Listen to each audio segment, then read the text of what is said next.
ladies and gentlemen. Thank you all for coming back to another episode of J1Q. I'm Lion Flood, your podcast host, content creator, and coach, coming to you direct and live today. I'm excited to be bringing you my guest.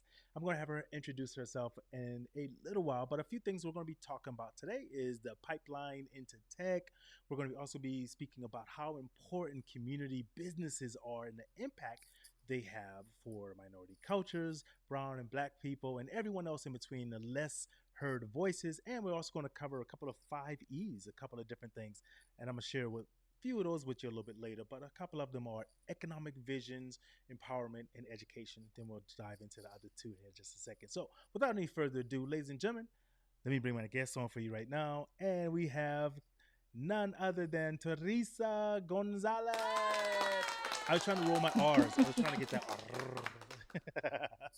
How are you today? I'm doing well, thank you. Coming Yes, from the Bay yes, yes. Area. Nice Yes, sunny, cool day. love it, love it. So this is the official one. And then what I'm going to ask you to do, because everyone is going to be able to read a bio, they're going to see all your links, all your information in the show notes, right? But I love for people to still hear from the guests themselves a little bit about who they are, why they do what they do, and Hmm. why. Because we're going to mention your podcast, we're going to mention all of the work that you do, so people who want to maybe find you can come directly to you as well. But take a few moments and let the people know who you are. The floor is yours.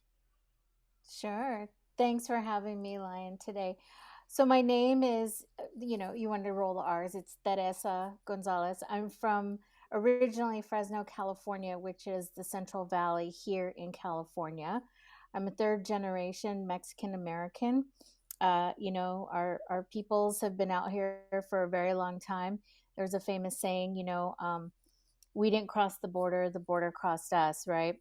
So throw a little political jab there for y'all to understand what's happening out in California. Um, we are 44% of the population.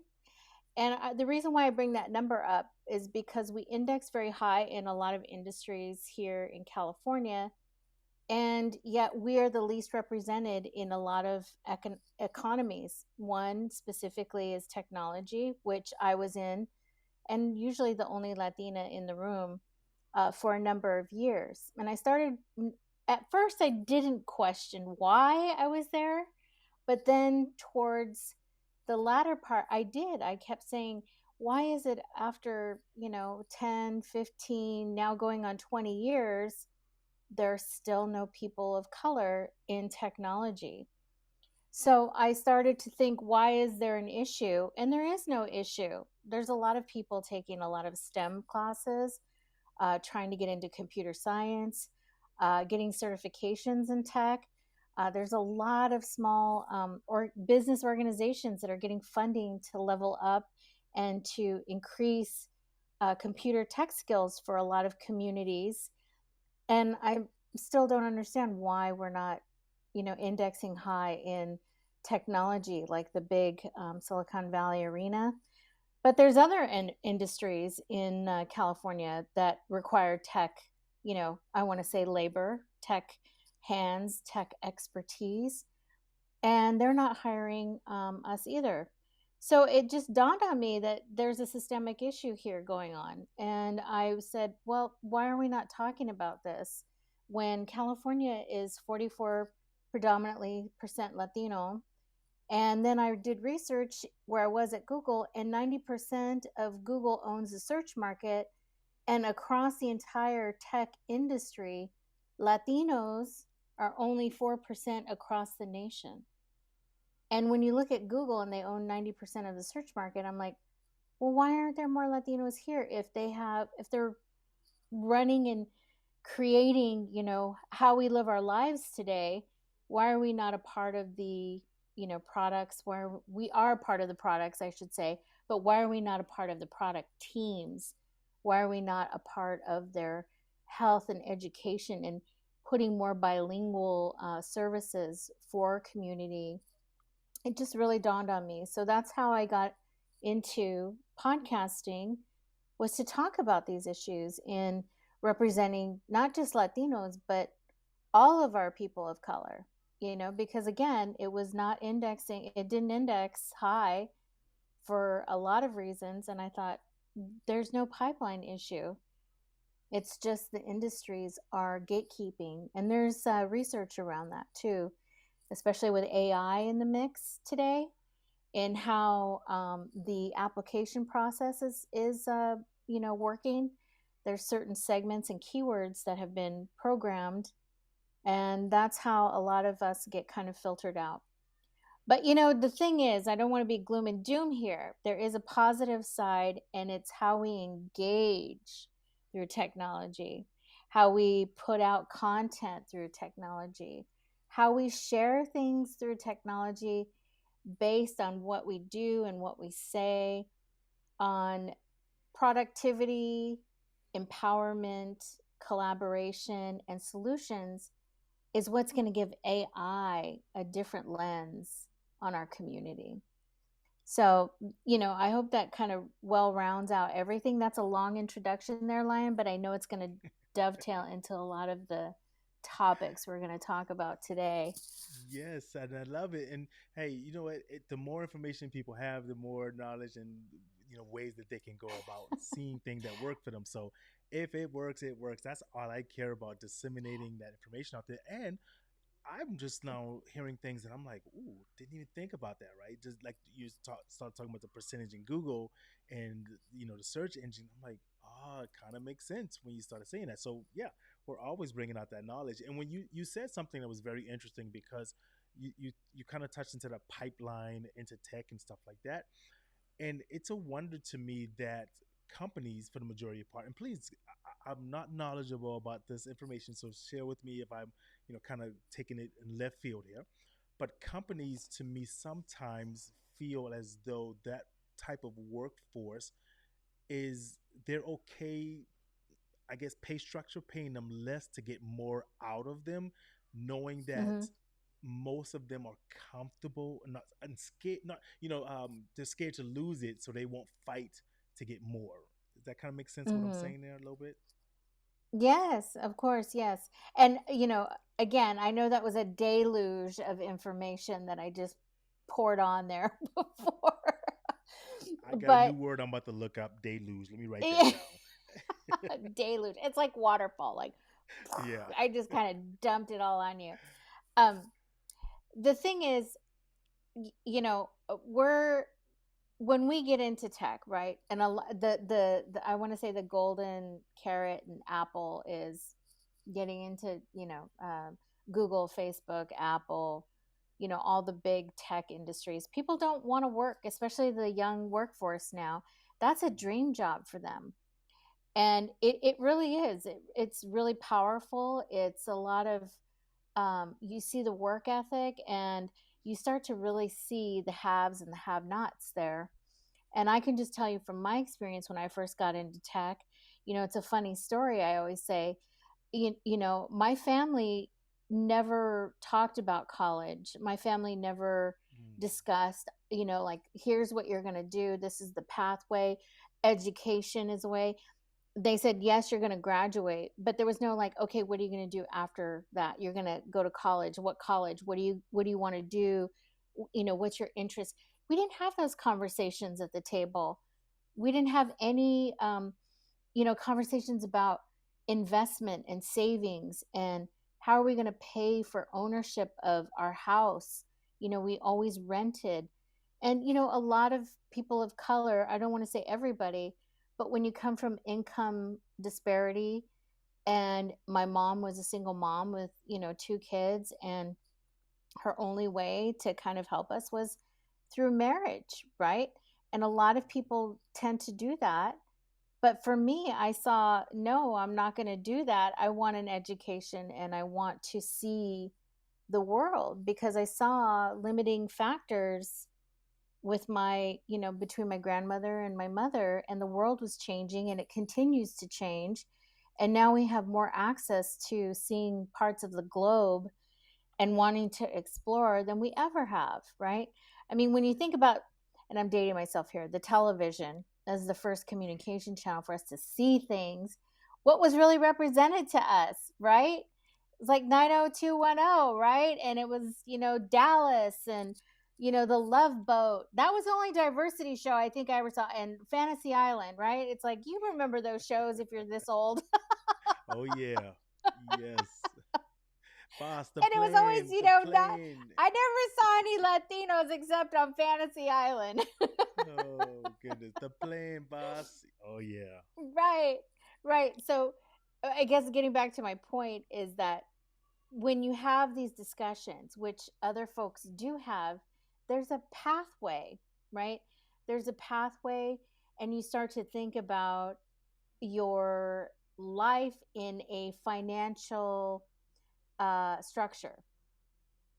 So a lot, I feel that a lot of communities that are disenfranchised or marginalized, we're just trying to pay the bills and we're trying to put food on the table, and that was pretty much my background. When I got into tech, it was through networking, finishing school, and pretty much trying to leverage a lot of my creative skills that I was really involved in, which was music and art. And that kind of got me into a lot of conversations with people that are in technology. And that's how I got in. It's like you have to find an attribute or a superpower that you can leverage that will connect you to people that have a similar bond, right? And that's kind of what they're looking for, right? Is like, and I don't want to say I whitewashed myself. It was more like I assimilated and code switched because my grandmother was told that if she spoke Spanish and she had an accent, that we were never going to get anywhere Mm. because of the stereotypes. So there's that aspect. And when you have a lot of people that have that background, and a lot of people have legacies of other barriers to attaining their education or to get ahead in life, this becomes a mental mindset. So when you do get there, it's like, I'm grateful to be here. And don't get me wrong, you are grateful to be there, trust me, because you worked your ass off.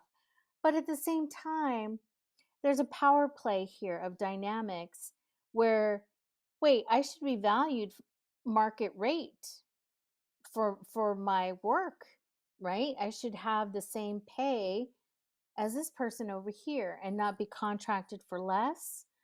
Or if I don't, have an elite degree, it doesn't mean that I don't know how to do my job. There's a reason why I was hired. So I think here in California, there's going to start to be a pay scale transparency now when you're being hired. And let me just tell you, I think California is setting the standard for a lot of new things across the nation. So, yes, we're grateful to be in tech. We're not saying we don't want to be there because it closes the wealth gap significantly. But when you want to pay us less than what we know we're worth, then Yeah. that's another conversation. And people are getting privy to that now. And I'm very excited because they need to show the numbers of folks that can be in their organization that are a part of a DEI initiative, or that they're just flat out not racist, to be Mm. honest. Yeah.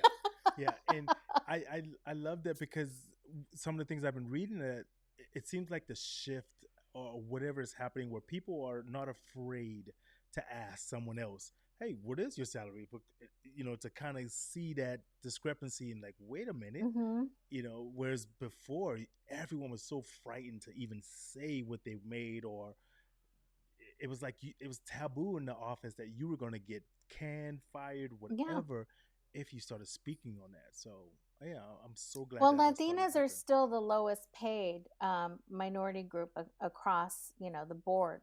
It's Mm. 57 cents to every dollar, which Wow. that's just in a lot of across everything. So even in leadership roles, right? So when you think about salary, and when I was in tech, a big question that was always asked, which is illegal now, is when you're going into tech, is what were your W-2s? Like they could ask for your wage, payment, and now it's illegal to Oh, ask that.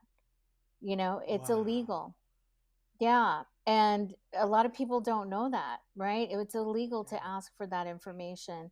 I don't care if you're recruiting outside of California, but if you're recruiting for a job in California, you don't Yeah. need to give that information. That is like, That's some you great know, knowledge. and they have to provide you with their pay scale. They can't say, "Oh, hide around the bush and say, we don't, we're getting the budget together." They have the budget. They already know for the next fiscal, 3 years what they're going to be spending, from a Yeah. growth trajectory perspective. And they know how many people they're going to employ based on numbers of sales. And, it's all accounted for. So now they have to share their pay scale of what the hiring bench will look like, from the least to the highest, right? Wow.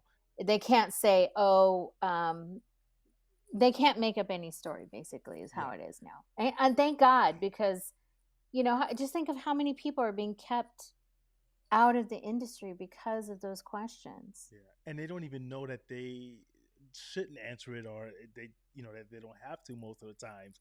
And now that you mention it, I can see that to me, it was they're using that W-2 to ask you that to see what you were at, so that they know what, we don't want to offer you more or something, because if we offer you, maybe let's just say 15,000 more than what you were making, you're going to be excited about that. So man, Yeah. look, you getting all the little drippy drops in there. Like, I'm finding out some information. Right? Well, it's a negotiation tactic, right? Yeah, Always. I mean, they're going to companies are always going to try and lowball you. It's who puts the price out there, right? And it's yeah, how you structure your price, knowing the market, and then asking them first, what is that pay scale look like for this role, right? right. So if you get in there and if they say, oh, I can't share that, and if it's in California, yes, they can. Hmm. So I don't know. That should be a red flag for anybody right there. If they're gonna, Red flag, ladies and like, gentlemen. yeah, I don't know. I want people to get jobs. I want people to get upskilled. I want people to be in tech roles and product teams and be a part of the next generation of technology. But they have to understand that they got to ask. They have to ask and not be afraid. And I Yeah, can tell you, in the past, I was afraid. I've been paid so much more. I mean, far less than a lot of counterparts, and I was doing the same work. mm, And once I knew, I just was really upset at myself, and just also I began to, get mad at the organization, but I tried not to be because it was my own fault. So right. lessons learned, right? So I'm sharing them now with you, and hopefully people take it to heart that know your worth. You got to do Yeah, some research, and you got to stand in your power about what you yeah. know and what you bring to the table. Absolutely love that. And what I would tell people, for example, when I started working to scale my pay and everything, for my coaching and all of that, I would tell people that I would put whatever my market was, whatever I felt I was at, I was asking 5 people in a row that number. I don't care. I'm going to turn it down if they say I'm going to do less. My number, what I had, was what I was going to do. Five clients, five potential clients, and eventually 2 of them took it. And at that point, I was like, whoa, okay. So Yeah. now I'm at this market. Not next year or whatever time frame, I'm gonna try it again. But it's that confidence, like, you've got to ask for it. And so, Hmm. yeah, things like that blow my mind. And oh, there it goes, poof, right.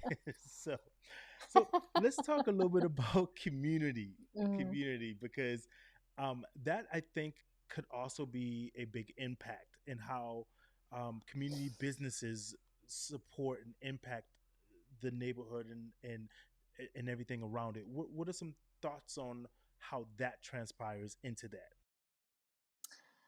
Yeah, that's a good question.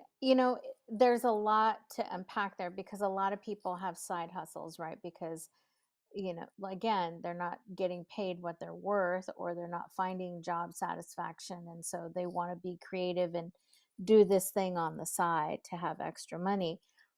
But the bigger picture is, and this is related to the first question too, is what sets you apart? right? What makes you so unique to solve a problem that you bring in your expertise, your knowledge, and your capacity to help others in what they're seeking, right? And that's kind of hard because you really have to know yourself, right? And all that, in that well rounded kind of funnel. And so I like to say that when you want to build a business, or if you have a business, the part that you're helping is you're giving jobs, and you're also becoming a role model, and you're also stretching yourself beyond a comfort zone, and you're also living in a new paradigm where you're going to be able to give money to organizations that don't help or become a resource, right? A lot of people like to have community initiatives attached to their entrepreneurship, a social impact as it's known. And that's good because when that happens, all boats rise. And that's the power of community. Is if you start to invest in your community and you start to build a business, or you start to work with other community members in an organization that can build monetary resources for people, it all gets divided back into the community, which sustains and brings in a healthier environment. People become more motivated to get educated. People become more motivated to, uh, be healthier. People become more motivated to, seek opportunities to, develop their own skill sets that can advance them in some other area. To build a business or to start a business is something of a challenge to yourself, and not everybody can do it. A lot of people just like, I like my 9 to 5, I like going to my job, I like, doing what I do, I'm good, right? And that's fine, but sometimes people want to not be bored. When you find yourself being bored or you're not challenged, and it's like, can I move up in this organization that I'm at today? What's the pathway? How can I up level my skill set to get into another role at the company? Or if you're not happy and you move, what is all that information and knowledge you've gained from your current position to take to the new position, and then also bring in something with it, right? It's like, when you go to this is how I like to say it. When you go to a grocery store, right? You go to a grocery store and you're the product, okay? Let's say you're spaghetti or cereal. And when you walk down those aisles, even coffee, right? And you've walked down those aisles and you're like, oh my God, there's so many coffees. There's so many different types of cereals. There's so many spaghetti sauces. What is it that's going to make you buy that product, which I would say for a company, invest in you, versus the other products that are on the shelf? How are you going to come across? What ingredients do you bring in, right? What makes you stand out, right? And again, what is your price point and why should someone pay that amount for you, right? And I like to say, if you're spaghetti sauce and cereal and coffee, they all have the same ingredients, but what sets them apart is the flavor, the look, the experience they bring. Some people have apps, now cereals have, apps and games and all these things for you, and the kid to get the kids, or healthy running, for organic, cereals. I mean, it's not just a cereal. Do you know what I mean? It's not just a spaghetti sauce, right? It's like there's celebrity spaghetti sauces, and then there's, legacy, ragu that's been around forever, right? That's kind of associated to your childhood, right? So it's like, what is it that attracts you and them together, right? To make it impactful, and then how are you going to distribute what back to other people, right? That will kind of raise all boats, right? Because it's easier to do that when you know you're helping community and you're investing in the community, when someone is investing in what you provide to an organization or into your business, right? That's how you build relationships and people want to buy things from you, and you establish your business relationships like this, Lion, like us, sharing information and community resources. Yeah, this is like when you broke down that analogy of the grocery store and the ingredients and the list. What do you bring different? I was like, man, see, I've never heard that. Now I got something new and different, and we're showing other people that it's okay to focus into being who you are. It's okay to let a company know this is what I bring to the team. You know, there's no shame in that, and I love it. And No. I have an analogy, well, not an analogy, but I have a phrase when you said earlier, when you says not everyone can do that. I always say to people, the streets aren't made for everyone. That's why they Mm. have sidewalks, right? To be a business owner, to be someone, an entrepreneur, or whatever structure you're Yeah. going, it's tough. The street, Yeah. the streets will teach you. If you can't Yeah. handle it, it's okay. Be on the sidewalk. There's nothing wrong with that. Yeah. So yeah, I love Right. that analogy. And like Cardi B says, everybody wants to be gang, but there ain't no spots left. The people don't understand it sometimes. They're like, I have a photo when I first met my wife, and I showed her this. So, ladies and gentlemen, everyone who knows me already knows I call it a meme. Other people say meme. I forgive you all for that, but I call it a meme. So, but there's an apartment building, and it's like maybe 8 stories or whatever, and everyone's light is off except one light. One light in the apartment is on at Mm, like 3 in the morning, and it has a little arrow saying that's the entrepreneur, that's the business owner, right? You gotta put in those little extra hours, but you gotta find out what's worthy to you, and get that community support. And even to, for an example, I tell other podcasters, I tell other people who are looking, I highly support my community, because sometimes I'll run a special and I'll do an ad for a small business that maybe can't mhm. afford to get on the radio, but they Exactly. still want to get their product or their information out there. And I'll even bring them on to do like a little bonus coverage. Why? It doesn't hurt me, and it helps them, and it Mm-mm. may help someone out there who can't afford a certain product but can come and afford their services, or they didn't know about maybe a service that would help them get housing, or get something like that. So we gotta Yeah. definitely get that community going as well.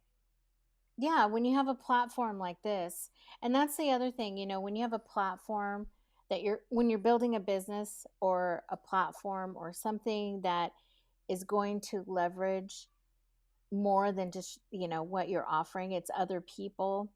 um it really starts to grow and people are a magnet to that. And Yeah, when you're talking about the light in the building, that person's up at 3 o'clock in the morning, right. that's me, because sometimes, because why? Because my brain is spinning with ideas and I'm Mm, excited about what I'm doing, and your brain just can't. And also you've been quiet for a little while, so your brain's been quiet so that it's right. open to what you're trying to receive, and it just like gets downloaded and you just like pop open and you're like, oh my god, I gotta write this down. I gotta, Yes. I want to send these emails out because I have, what I want to say now, or I have the pricing structure correct. I have, my webinar, structure set now. I just need to write it all down. Because Right. when you're busy throughout the day and you're managing all these tasks and you're doing everything, it's like you can't receive what you're trying to accomplish. And sometimes that light and in the middle of the night pops on because you've quieted yourself down to receive that information you're asking for. And it's asking, you ask your higher power for that. I've done that a couple times, and it's really, I freak out sometimes when I do that. I did that yesterday. I sat Right. down and meditated, and I just really had to quiet myself down because I was getting anxious. And I booked 2 clients today. Wow. I mean, See, that's like nuts. Do you know Yes. what I mean? It's like, Message. okay, yes, it's like, whoa, like it happens. um it's a powerful thing when you know how to utilize it. And that's how it can be for a job search. That's how it can be for sourcing clients, because everybody's like, oh, I gotta send out 100 emails and do all this stuff. It'll come to you when you just kind of relax. And I know that's hard, Yeah. because a lot of us are like, I gotta Gotta get it. grind and and Yeah. and get it done, and Yeah. that's okay. But athletes, let's look at professional athletes. They know when to rest so that they can perform at their highest peak. Mm. So if you condition your mind like that, like, I need to rest, I need to, because they'll perform, and they do their techniques, but they know they have to rest to Yeah. perform for the big game, right? Yeah. To be their optimal, right, self, right? Yeah. And they have trainers and they have coaches. That's when you get, but when you're, I mean, if you think of it like that, like a professional athlete, you have to, like, Right. rest your, and what do you say, reset, and get your Rinse, wash, muscles and and repeat. everything. Yeah. Yeah, And and then you're you, ready to go again. yeah.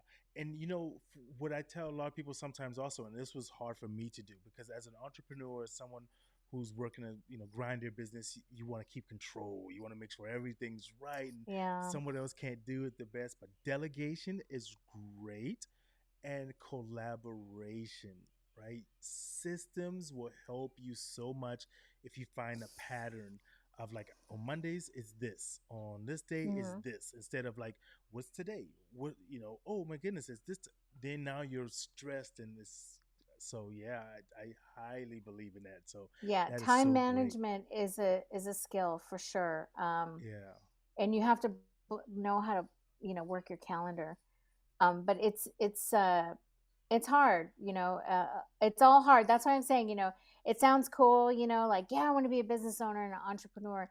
But just what we're talking about, it's like the structure. It's like you have to train yourself like Mm, an athlete, yeah. and into that mode. And with a lot of skills, learning a lot of new things, and really putting in the time and effort. And Right. you'll get there if you really want it, right? And so I I love it. sometimes fall down, and Yeah. but I We I all get do. back up, as Cardi Yeah. B says. You fall, go down 9, you get up 10. And Mm, it's tough, but the reward is you get to see the fruits of your labor, and you also start to help and see people that you're helping in the community. And that's really powerful. You start to yeah. see that it's more than just you, right? Right. And I Hmm. absolutely love that. And let me see if I can get a little shout out real quick I'm living my to best Cardi. life. Yeah, Let me yeah. see. I'm living my Cardi once best said, life. let me see, I'm pulling it up Made real a quick. couple M's, you know. Can you hear that? No, Hmm. let me turn up. Oh, that's a little too loud. I said, I'm living my Cardi said, I'm best living life. my best life. I said, I'm living my best life. So Yeah. let's touch into one of the last things here, the 5 E's, because I think these are very important Hmm. because I always say we don't know what we don't know, right? And if we don't know it, we're going to keep doing the things that we don't know. If that kind of makes sense to most people, to me it does. But the education, the empowerment, economic vision, equity, and entrepreneurship. So people want to Hmm. get into business, but they got to learn that there's taxes. They got to learn that there's, filings. You got to keep Yeah. records. So what are some things you would tell someone out there who's listening and says, you know what, I'm inspired, I want to maybe start to learn something with business, or I want to start a small business? What are some things in the 5 E's that you would kind of tell them to start at? Yeah, the main thing I would suggest is really knowing yourself about the capacity of what you can do, right? Because it's the long game. It's not a short run, right? I mean, you can work yourself into a very big burnout situation if you just go 14, 12 hours a day. So you want to understand what you're willing to give. The operational piece is very important. Like you said, the structure, going down and filing for, what's going to be best for you, understanding and research, sole proprietorship versus an LLC, understanding what that means to that long-term vision that you have. Maybe you don't need to be an LLC today. Maybe you can be a sole proprietor now, right? What do the taxes mean for you? Because when you start to sell things, you have to pay taxes on that. Get a good technology platform that's going to actually keep accounting for you in a way that it will build a report, and you can have someone just do it. So right now what I do is I use QuickBooks, and I just put in my invoices, I do my expenses, my contractors. How I set it up with systems, you have to get a personal bank account with your business account. You cannot use a personal business account. And this is really important. I would say the most important. You can't use your personal account as your business account for tax reasons, right? And also because if you're ever looking for a grant, right, that you want funding, because right now there's a lot of organizations that will give small businesses and new entrepreneurs 10, 15, even $25,000 of a grant for a small business. But if you don't have a business set up with your, which is your bank account with the business, under the business, you don't have that sole proprietorship or an LLC, and you don't have any systems set up, you'll be denied that grant right away. But if you just have the basics, and you don't even have to have a full year of revenue running, it's just the pitch that you want to do. Some people will give you $5,000. They'll give you $10,000 to start your business, and that's a bare minimum. I mean, that's just really getting the lights on. And I say that not to get a building or an office. That's just saying to pay for some of these systems and inventory, or how you want to do your marketing and put your business plan together. The business plan comes into that as well. Some people don't want to do a business plan, but that's like your roadmap. So I would just say, get your bank account, get a business plan, and then file for your business tax structure. The business plan will take you a little bit longer, but you can build it as you get a couple of maybe customers you're working with in the neighborhood, or that you get a couple orders for something you're making, and you're like, okay, now you have some data to support your business plan and also the grant that you may be seeking. So it's a lot to juggle, but I would say, you know, the the bank account, the business plan, the tax filing structure, and then, your systems. I mean, those are kind of four key things. And those all tie into, education, entrepreneurship, building equity, because you're building equity for yourself. That's having economic vision. I mean, the 5 E's, right? What we talked about here, the economic vision, entrepreneurship. I mean, Yes. it's like a handshake to your future, Yeah. you know? And you got to start it. And here's one of the things, because when you're talking about this, a little part of my vision, when you were saying that, I was like thinking and picturing this in my head. It's kind of like that thing I said about the streets and then the sidewalks, right? Most people Hmm. say they want it, and then they go and talk about it, and then when you maybe offer them something to say, hey, you know what, let me talk to you about it and show you a few ways, they're like, yeah, yeah, yeah, and then the time comes, and then it's just crickets, crickets. They don't show up, but then they'll ask you, hey, how did you get that, like, we recently got, well, not recently, but it's been I say recently, but year and a half now, we were on Duns and Bradstreet. We got our number and everything like that, so we Oh, were all yeah. good to go. Hmm. And then someone, because my coach, we were talking, and I tell him all the time, find you a coach, find you someone who you trust, because you don't know what you don't know. Find someone who's been Hmm. down that roadmap and who can teach you. And there's a lot of Hmm. hustles out there, and people do that. But find someone who you can trust, right? And so my coach asked me one day, and she's like, something about my cell phone, And I was like, no, I don't have it on my business. And she was like, what have you learned from me? And she's like, Mm-hmm. that's you're making calls on it. You call Verizon right now, get your cell phone into your business name. And it's Mm-hmm. so, and I was like, oh my goodness, duh. Yeah. So those little things that we do already, we're paying the bill anyways. Pay it and get it to help out your business. And look, I don't want to drop too much nuggets on them. So, but hey, Yeah, I mean, that's life. understanding tax expenses is a whole other, like, that could be a class in itself. Oh, But I yes. mean, yeah, there's a lot to learn there, for sure. And what, you can use. I mean, I do everything through Zoom calls and email, and hardly talk on the phone, really. I mean, it's kind of weird, but Yeah. I do everything through Zoom because I want people to see me, and make that connection like we are right now, and establishing, hopefully, a long-term relationship to share knowledge and, community and resources, so that we're able to, see that person. Mm, And yeah, and that's all in my expenses, my P&L, for sure. I yeah. mean, the Zoom and all that stuff, profit and loss statement. Mhm. I'm just going to say this to people, even if you don't want to be an entrepreneur, but you want to get a promotion. I'll just tell you a couple stories real quick here. And Sure. this is why I do what I do.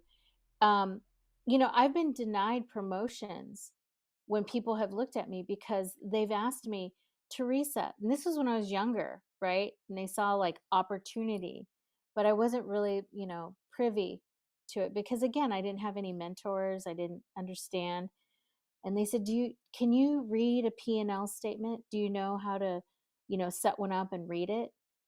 And I said, no, but I can learn. And that was like a ding, because that's not what they want to do. They want you to know what it is. And I should have said yes and learned it on my own. But then I was scared, right? Lack of confidence to make mistakes for this company. And I didn't want to set myself up. So I just said, I can learn, but that wasn't good enough. A second story is, again, being offered a high paying role in tech, but I felt like this was a little shifty move in the hiring process. But I understood it, though.